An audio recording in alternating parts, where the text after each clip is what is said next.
Marwyn the Mage. Who is he and why should you care? I can maybe answer one of those questions. Maybe.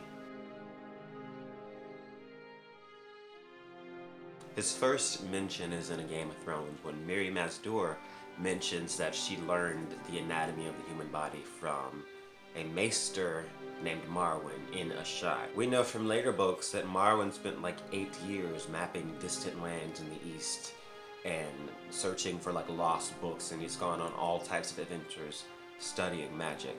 Later he's mentioned by Qyburn, who is the maester guy that's not a maester anymore because he got his maester, chain removed, so he's like a doctor that's not allowed to practice anymore, but he still has all the knowledge.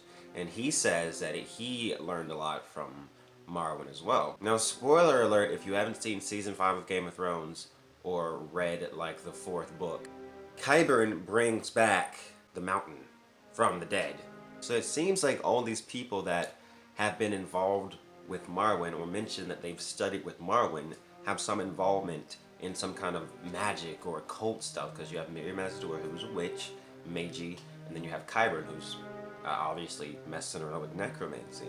Marwyn's first appearance, however, is at a Feast for Crows.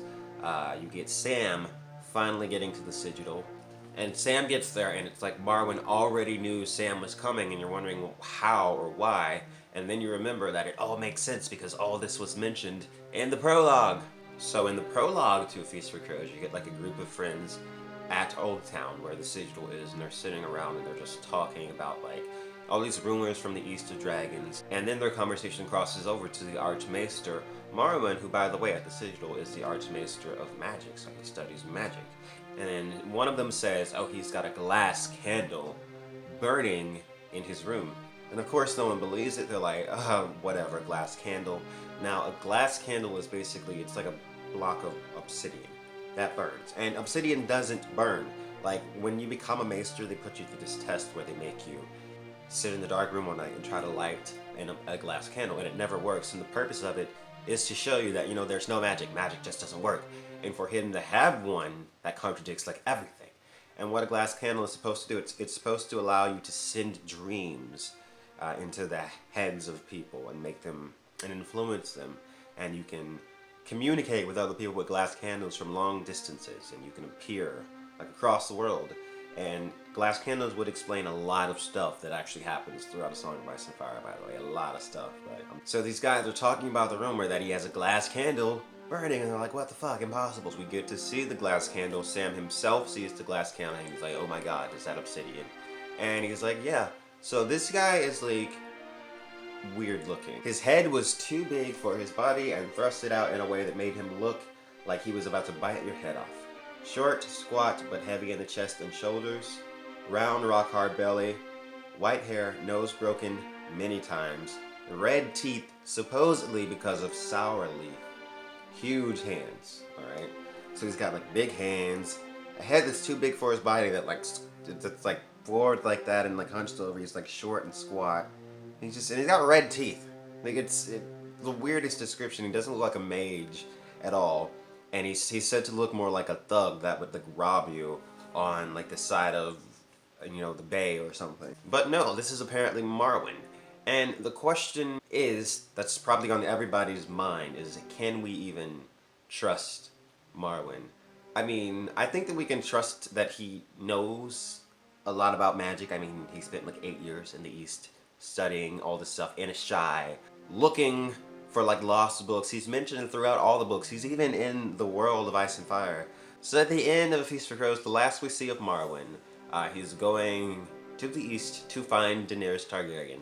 Like just about everybody in A Feast for Crows. That seems to be like a recurring thing in A Feast for Crows. You've got Tyrion, who's going to find Daenerys. You've got Quentyn Martell, who's going to find Daenerys. You've got Victarion Greyjoy, who's going to find Daenerys. You've got Marwyn, who's going to find Daenerys. Everybody is going to Daenerys. It's like the weirdest thing. I don't know if I'm the only one that notices that in A Feast for Crows, but I do. She's not in the book, but everyone is headed towards her.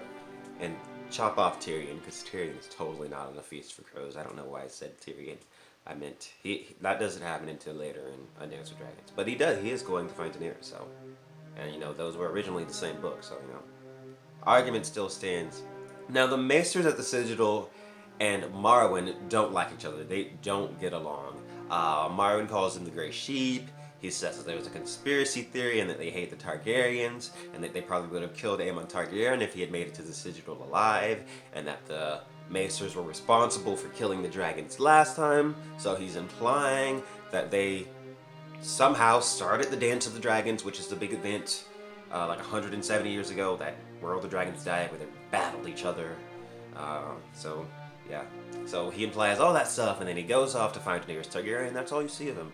So there's not really enough information on Marwyn for us to really figure out what he's up to, but this is a character that is going to show up in season 6, if I'm not mistaken, because Sam is going to Old Town. So hopefully in this next season, we don't just get a Marwyn that's like, hey, and then leaves. We get someone that actually sticks around for a little bit and gives us some information on what's going on, because I'd really like to know.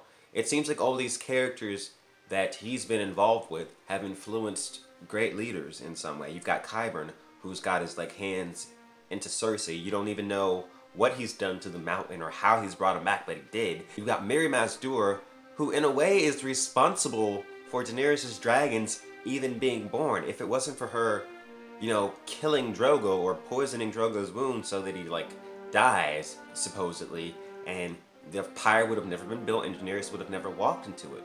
It can't be a coincidence. It just can't.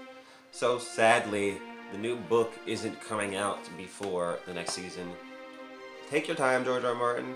I just want a good product, and I know you'll deliver whatever. But I am looking forward to season 6. Make sure you guys like this video and subscribe for more ideas of Ice and Fire.